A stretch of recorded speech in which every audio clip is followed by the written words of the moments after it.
Video పూర్తిగా చూసి అంత దమ్ము ఉంటుందా? అంత సీన్ లేదు. మన ముద్రాలకు ఓపిక కూడా ఉండదు.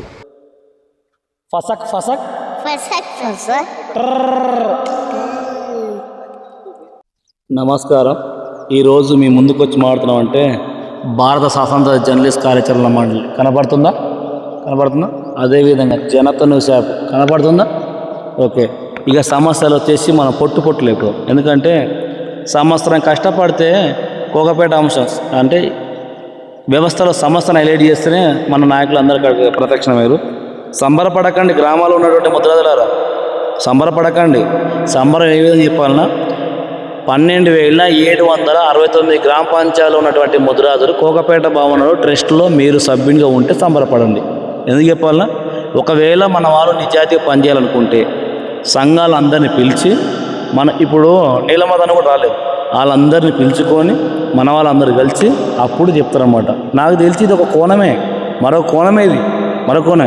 మనం కట్టే ట్యాక్సీలు వాళ్ళ ఇంటికి పోవాలి, మన ఓటు వాళ్ళకి పడాలి, మనం మాత్రం బీద బతుకులేక ఉండాలి. కానీ పేరుకి మాత్రం రాజులు అని చెప్తారన్నమాట. స్టేజీల పైన ఎప్పుడు వాళ్ళే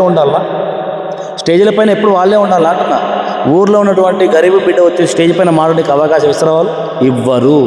మరి అలాంటప్పుడు మన నాయకులు ఎలా నమ్ముతాం అంటున్నా. ఎందుకు నమ్మాలంటున్నా?